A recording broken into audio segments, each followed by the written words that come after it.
نگار صبح بهارم، حریق آتش هجران، حضور ناطق قرآن، خدا کند که بیایی، خدا کند که بیایی.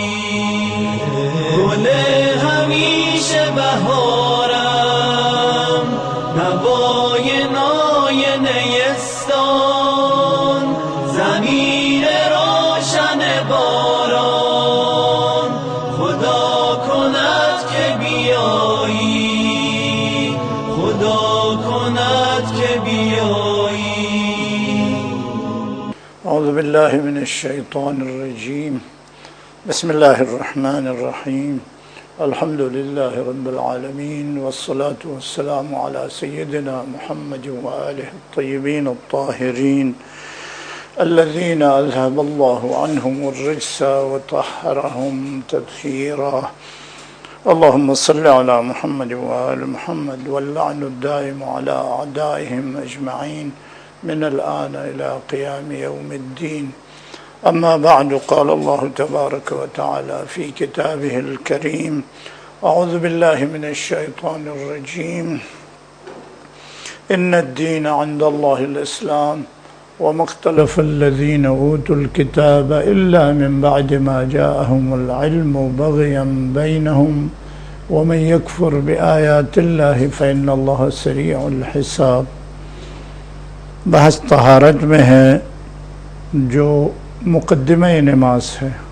طہارت، وضو، غسل، تیمم اور کپڑوں کا پاک ہونا، مباح ہونا، مکان، لباس، یہ سب پاک مباح ہونا، یہ سب مقدمہ نماز ہے، کیونکہ نماز سب سے مہم عبادت ہے اسلام میں.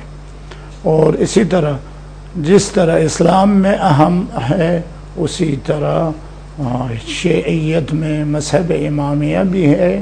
نماز کی اہمیت سب سے زیادہ ہے، کیونکہ نماز کے اذان میں ہم پڑھتے ہیں حی علی خیر العمل. خیر العمل سے مراد نماز ہے، یعنی ہمارے نزدیک سب سے بہترین عمل نماز ہے. اس لیے نماز کی سب سے اہمیت ہے. اور پیغمبر اسلام نے بھی فرمایا الصلاۃ عمود الدین، اور نماز دین کا ستون ہے. ان قبلت قبل ما سواہا وان ردت رد ما سواہا. اگر نماز قبول ہو جائے باقی اعمال بھی قبول ہو جائیں گے، اگر نماز قبول نہیں ہے باقی اعمال بھی قبول نہیں ہو جائیں گے. اس موقع پر وہ بھی کہنا پڑتا ہے کیونکہ نماز کے لیے بھی ایک شرط ہے، نماز کی قبولیت کے لیے بھی ایک شرط ہے، وہ محبت اہل بیت، یعنی اصول دین. اصول دین میں سے ایک محبت اہل بیت ہے. اصول دین انسان کو جاننا چاہیے. کلمہ پڑھنے کے بعد لا الہ الا اللہ محمد رسول اللہ علی ولی اللہ، اس کے بعد اصول دین 5 ہے. اول توحید، دوسرے عدل، تیسرے نبوت، چوتھے امامت، 5 قیامت. خلاصہ مختصر معنی کے ساتھ یہ سب یاد رکھنا چاہیے، عقیدے میں ہونا چاہیے، پھر عمل کرو. وہ عمل صحیح ہے، نماز صحیح ہے، روزہ صحیح ہے، عزاداری صحیح ہے. اگر اصول دین جس کے عقیدے میں نہیں ہے کوئی بھی عمل صحیح نہیں ہے. بڑے بڑے فقہاء علماء سے جا کے پوچھو. تو ضروری ہے انسان کے لیے اصول دین. اس لیے بعض علماء نے رواج کیا بعض ملوک میں جب نماز پڑھتا ہے مومنین مومنات نماز سے پہلے اصول دین پڑھتے ہیں. سب سے پہلے کلمہ پڑھتے ہیں لا الہ الا اللہ محمد رسول اللہ علی ولی اللہ. اس کے بعد اصول دین پڑھتے ہیں، اول توحید، دوسرے عدل، تیسرے نبوت، چوتھے امامت، 5 قیامت. پھر اللہ اکبر کہہ کے نماز شروع کرتے ہیں. یہی وجہ ہے نماز قربان کل تقی، الصلاۃ قربان کل تقی، ہر پرہیزگار کی قربت کا سبب نماز ہے. کس سے؟ اللہ سے. اللہ سے قربت کا سبب نماز ہے۔ الصلاۃ معراج المومن، نماز مومن کے معراج ہے، یعنی وہ درجات ہے، وہ زینے ہے جو اللہ کی قربت تک پہنچتا ہے۔ انسان اللہ تک پہنچنے کا ذریعہ نماز ہے، اسی لیے اس کے مقدمات یہ سب ہیں جو میں نے پہلے بتا دیا۔ ان میں سے ایک وضو، غسل ہے، تیمم ہے، اور غسل کے اسباب میں ہم ہے غسل کن کن چیزوں سے واجب ہو جاتا ہے۔ ہم نے پہلے بتا دیا غسل واجب ہو جاتا ہے کس سے؟ جنابت سے، جنابت کے اسباب بھی بتا دیا۔ غسل واجب ہو جاتا ہے حیض سے، حیض کے بھی ہم نے مفصل بیان کیا ہے۔ غسل واجب ہو جاتا ہے استحاضے سے، اور استحاضہ بھی بیان کیا۔ اور حائض عورت کے 6 اقسام، ایک ناسیہ ہے، ایک عورت کی عادت تھی پہلے سے، لیکن مثلا پہلی تاریخ سے 5 تاریخ تک اس کی عادت تھی، یہ عادت بھول گئی، بیمار ہو گئی، بیچ میں 1 مہینہ 2 مہینہ 5 مہینہ بیمار ہو گئی، وہ بھول گیا اس کی عادت کتنی تھی۔ جب بھول گیا تو اس کو ناسیہ کہتے ہیں، یعنی ناسیۃ العادت، اپنے عادت کو بھول گیا۔ اگر عادت بھول گیا تو کیا کرے گی یہ بیچارہ یہ علامت کی طرف رجوع کریں گے، علامت کی طرف رجوع کریں گے۔ پھر علامت سے بھی معلوم نہ ہو جائے، اپنے رشتہ داروں کے، ماں بہنوں کی طرف رجوع کرے، ان کی جتنا عادت ہے اس کی عادت بنائے، وہ برابر آ جائے تو صحیح ہے۔ تو ایک ہے مضطربہ، عادت ہے بالکل ہے نہیں، ثابت نہیں، وہ اس کے لیے عادت ثابت نہیں ہے، کبھی 4 دن حیض ہو جاتی ہے، کبھی 3 دن، کبھی 5 دن، کبھی 10 دن، اس کو کہتے ہیں مضطربہ۔ مضطربہ یعنی عادت میں اضطراب ہے، وہ معین نہیں ہے۔ یہ عورت بھی تمیز کی طرف رجوع کرے، اگر تمیز سے کچھ نہ ہو جائے اپنے اقربا ماں بہنوں کی عادت کی طرف، کیونکہ ایک ذات کی عورتوں کی عادت ایک جیسی ہوتی ہے، تو یہ عورتیں اس کی طرف رجوع کر کے اس پر عمل کرے۔ ایک جیسی عادت ہوتی ہے، اور سیدانی اور غیر سیدانی میں بھی حیض میں فرق ہے۔ سیدانی ہونا نہ ہونے کی علامتوں میں سے بھی ایک یہ علامت شریعت میں نہیں کہا گیا ہے، لیکن یہ امتیاز ہے۔ سیدانی 60 سال تک حائض ہو جاتی ہے، بچہ بھی ہو جاتا ہے۔ غیر سید کو 50 سال تک، یعنی اس کے حد حیض ہونا بالغ سے لے کر غیر سید کے 50 سال تک حیض ہو جاتی ہے، یعنی بالغ عورت، لڑکی بالغ ہونے کے بعد 50 سال تک کا خون حیض ہو سکتا ہے، خون حیض اگر ہو جائے اس درمیان میں، اس کے بعد 50 کے بعد ہو جائے، اور یا مثلا بالغ ہونے سے پہلے ہو جائے، تو ان کو کیا بتایا ہم نے؟ استحاضہ، غیر منظم خون سب استحاضہ ہے۔ سیدانی کتنے سال کے بعد؟ 3 بالغ ہونے کے بعد 60 سال تک کا خون حیض ہے۔ اس کے بعد بالغ ہونے سے پہلے 9 سال سے پہلے کا خون، یا 60 سال کے بعد والا خون، وہ استحاضہ میں شامل ہے۔ یہ ہو گیا اس کے ابتدا و انتہا۔ تو حیض کے مختلف اقسام ہیں، لیکن بیان کرنے سے بھی فائدہ نہیں ہے، کسی کے سمجھ میں نہ آئے، اپنے عادت کے حساب سے سوال کرے، پوچھ لے مولانا لوگوں سے، یا خود پڑھی لکھی عورت ہے کتاب میں دیکھ کے میرے بیان کے حساب سے تطبیق کرو، کیونکہ آپ عمل کے حساب سے آپ کے سمجھ میں آنا چاہیے، مرد کے سمجھ میں نہیں آئے گا یہ سب، عورت خود آپ کا کام ہے، آپ کے سمجھ میں آئے گا۔ جیسے کہ حج کے مسائل کتاب میں پڑھنے سے سمجھ میں نہیں آتا ہے، ادھر جا کے حج کرے تو سمجھ میں آ جاتا ہے، یہ حیض کا مسائل بھی ایسا ہی ہے۔ تو اس کے بعد کیا رہ گیا؟ حیض، استحاضہ رہ گیا، انشاءاللہ استحاضہ ختم کر دیں گے۔ استحاضہ وہ غیر منظم خون ہے جو عورت سے ہوتا ہے، وہ خون بالغ ہونے سے پہلے، یہ بیچ میں آ گیا استحاضہ کے کچھ مسائل۔ تو اور یائسہ، یعنی بچہ ہونے سے نا امید ہونے کو یائس کہتے ہیں، یائسہ یا ایسا ہونے کے بعد جو خون ہوتا ہے وہ استحاضہ ہے، یا حیض کے عادت کے درمیان میں عادت سے زیادہ آ جائے، عادت سے کم آ جائے، یہ سب استحاضہ ہے۔ استحاضہ کے 3 اقسام ہیں، اور استحاضہ یہ قلیلہ ہے، متوسطہ ہے، کثیرہ ہے۔ استحاضہ کے 3 اقسام ہیں۔ اب اس کو پہچاننے کے لیے کیا کریں، اور اس میں بھی فحص پہچاننے کے لیے اگر عورت کی مثلاً عورت کی عادت ختم ہو گئی، ختم ہونے کے فوراً غسل کر کے نماز نہیں پڑھ سکتی ہے، اگر پڑھے پھر بعد میں خون نظر آیا وہ نماز باطل ہے، روزہ بھی باطل ہے۔ فحص کرنا چاہیے۔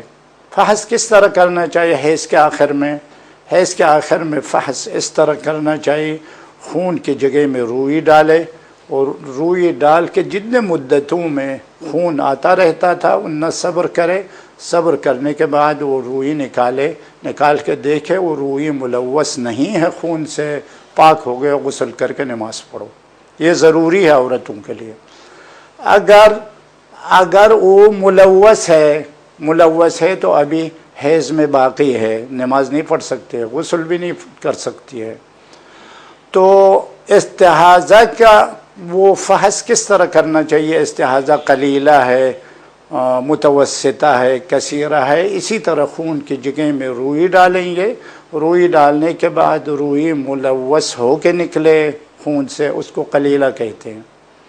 اگر روئی بیگ گئی، پوری روئی بیگ گئی، باہر نہیں نکلا، بہہ نہیں گیا خون، تو اس کو متوسطہ کہتے ہیں۔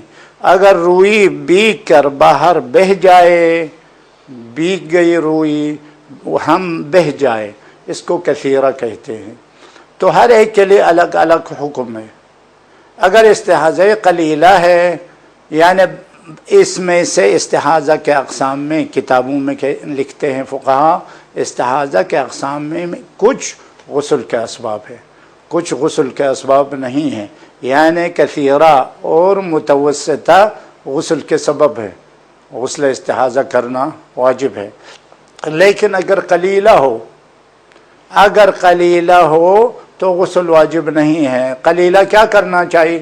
روئی ڈال کے نکالے تو خون سے ملوث تھا، اور روئی تبدیل کرے، جگہ کو خون سے پاک کرے، وضو کر کے نماز پڑھے۔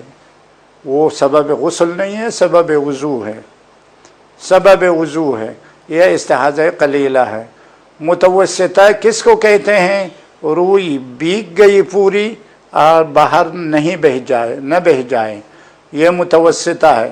متوسطہ کا حکم یہ ہے، اگر صبح ہو جائے، صبح کی نماز کے لیے ایک غسل کرے، وہ اعمال جو قلیلہ کے لیے کرتی ہے وہ سب متوسطہ میں بھی کرے، یعنی روئی تبدیل کرے یا روئی پاک کرے، اور کیا کرے؟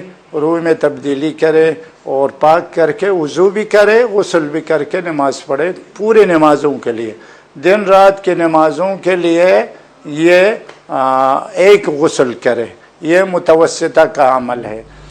تو حیض ایک ایسی عادت ہے عورتوں سے آتی رہتی ہے مہینے میں، جو یا منظم ہوتا ہے یا غیر منظم ہوتا ہے، اس کے لیے حد اقل بھی ہے، حد اکثر بھی ہے۔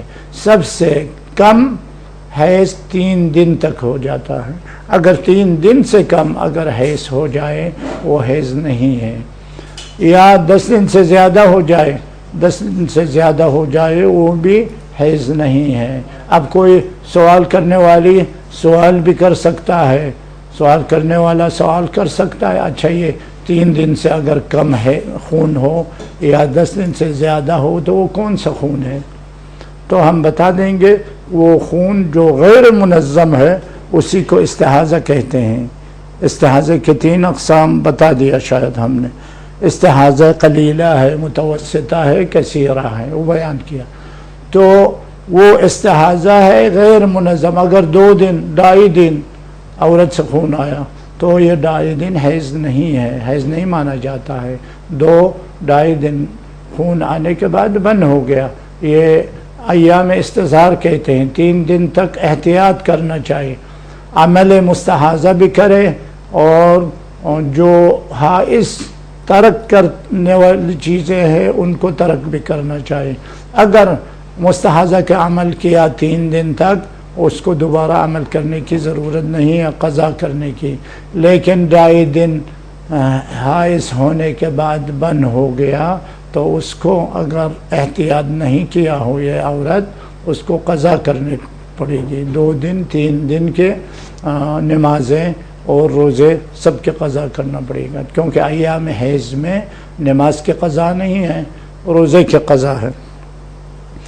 تو اسی طرح یہ بھی منظم خون ہے حیض، استحاضہ غیر منظم خون ہے. حیض، استحاضہ، نفاس تیسرا خون. نفاس وہ بھی منظم خون ہے، اور استحاضہ کے لیے نہ عقل کی کوئی حد ہے نہ اکثر کی کوئی حد ہے، اور استحاضہ ہو سکتا ہے 1 قطرہ 1 آن میں بھی ہو سکتا ہے، استحاضہ 1 مہینہ بھی ہو سکتا ہے. تو کیسے ہو جاتا ہے؟ بہت سے عورتوں کو ہو جاتا ہے بچہ ہونے کے بعد 1 مہینہ تک خون ہو جاتا ہے، یا اس سے بھی زیادہ ہوتا ہے، یہ نفاس نہیں ہوتا ہے. تو حیض کے لیے عقل کی حد ہے، اکثر کی حد ہے. استحاضہ کے لیے عقل کی حد بھی نہیں ہے، اکثر کی حد بھی نہیں ہے. اسی طرح نفاس کے لیے عقل کے لیے کوئی حد نہیں ہے، اکثر کے لیے حد ہے. یعنی بچہ ہونے کے بعد بالکل خون نہ آئے اس کے لیے نفاس نہیں ہے، یعنی غسل نفاس اس عورت پہ واجب نہیں. ہو سکتا ہے ایسے بھی جیسے معصومین میں ہوتے. جناب معصومہ کبھی حائض نفاس ایسی خون نظر نہیں آتے تھے.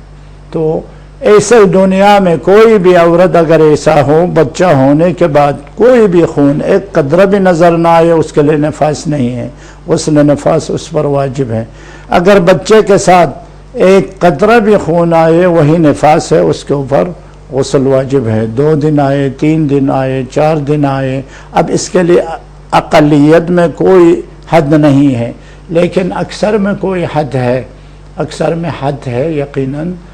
جو عورت کی عادت جتنے حیض میں ہے وہ اکثر کی حد ہے.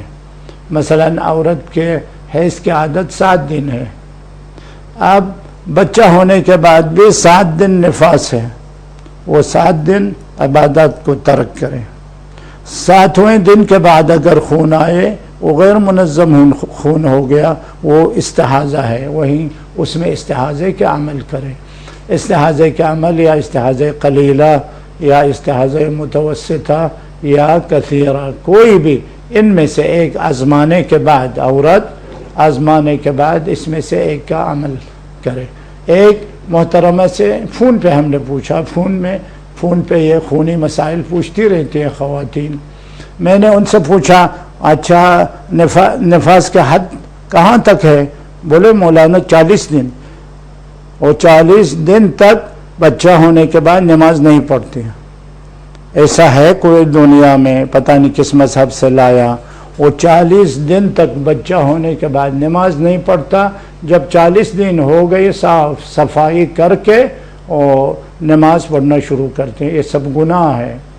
تو اپنی عادت کے حساب جو 7 دن ہے یا 8 دن ہے یا 5 دن عادت ہے وہ نفاس ہے، اس میں عبادت نہیں کرنا چاہیے. لیکن اس کے بعد نفاس نہیں ہے. نفاس نہیں ہے تو کیا ہے؟ وہی استحاضہ جو غیر منظم خون ہے استحاضہ ہے. استحاضے میں استحاضے کے عمل کر کے عبادت کرنا چاہیے. وہ عورت پاک کا حکم ہے، نجس نہیں ہے. یا اگر اس کی عادت منظم نہ ہو، اس کی عادت اگر منظم نہ ہو تو کیا کرنا چاہیے؟ 10 دن تک اکثر ایام نفاس ہے، یعنی 10 دن تک وہ نفاس بنا سکتی ہے. 10 دن کے بعد وہ استحاضہ ہے، نفاس نہیں ہے. تو یہ 3 خون جو عورت سے ہوتا ہے ان میں سے ایک حیض ہے، استحاضہ ہے، نفاس ہے. اشتباہ کرتے ہیں، پتہ نہیں خواتین کیا کرتے ہیں. حیض کے مسائل اگر جانتے ہیں تو بہت اچھا، نہیں جانتے ہیں تو مبتلا ہو جائیں گے. آج کل سب پڑھی لکھی ہیں، مرد عورت جوان لوگ بڈھے بڈھی سب جانتے ہیں رسالہ عملیہ پڑھنا. رسالہ عملیہ انگلش میں ہے، ہندی میں ہے، گجراتی میں ہے. اس کو کھول کے دیکھے تو حیض کے مسائل بھی سب سے مشکل مسئلہ ہے، اور نفاس کے مسائل، باقی وضو غسل کے مسائل کسی سے سننے بغیر خود اس میں دیکھ کے عمل کر سکتے ہیں. کیونکہ مجتہد خود سے سنے یا رسالے میں دیکھے یا کسی نے بتا دیا، تو یہ سب راستے ہیں عمل کرنے کا. اگر خود جانتے ہیں مسئلہ، وہ خود اگر پڑھے لکھے ہیں کتاب میں رسالے میں دیکھیے، اس پہ عمل کرے، اس پہ عمل کرے. اگر میرے کہنے سے سمجھ میں نہ آئے تو کتاب میں دیکھے، اسی سے آپ کے سمجھ میں آئے گا. تو یہ غیر منظم استحاضہ ہے. منظم خون حیض و نفاس ہے. اور ایک خون بھی عورتوں سے آتا ہے جس دن پہلی بار شادی ہوتی ہے، شوہر کے ساتھ رہتا ہے، عورت رہتی ہے تو خون آتا ہے، تو اس کو خون بکارت کہتے ہیں. لیکن یہ خون پیشاب کی طرح ہے، نجس ہے. اس کے لیے غسل واجب نہیں ہے مگر غسل جنابت کرنا چاہیے. اس خون کا خون بکارت کہتے ہیں. وہ خون حیض نفاس استحاضے کی طرح نہیں ہے، اس کے لیے مخصوص غسل نہیں ہے، لیکن عورت اس میں بھی مبتلا ہو جاتا ہے. فرق جن کو اہمیت ہے دین کی، نماز کی اہمیت ہے، ضروری ہے، یا کسی سے پوچھے، فون پہ پوچھے. آج کل ذرائع بہت اچھے ہیں، سامنے بھی نہیں ہے، شرم بھی نہیں ہے. فون پہ پوچھے کسی سے، کسی مولانا سے، عالم سے، یہ مسئلہ کیا ہے، حیض کا مسئلہ کیا ہے، وضو غسل کا مسئلہ کیا ہے.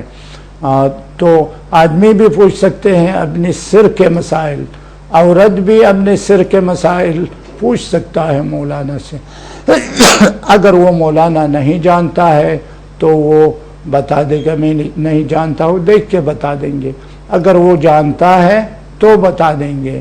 تو اس لیے میری خواہش ہے تمام خواتین یا مردوں سے ایسے مسائل میں زیادہ اہمیت دیں. اگر آپ پڑھے لکھے ہیں کتاب میں دیکھیں، اگر پڑھے لکھے نہیں ہیں تو کسی مولانا سے، عالم سے پوچھیں جن کے باتوں پہ اطمینان ہو، جن کے باتوں پہ بھروسہ ہو. ایسے ہی بے اہمیت عبادات اور مسائل احکام شریعت نہیں چھوڑنا، کیونکہ یہ سب اللہ نے ہمارے اوپر واجب قرار دیا، وہ صحیح طریقے سے انجام دینا چاہیے.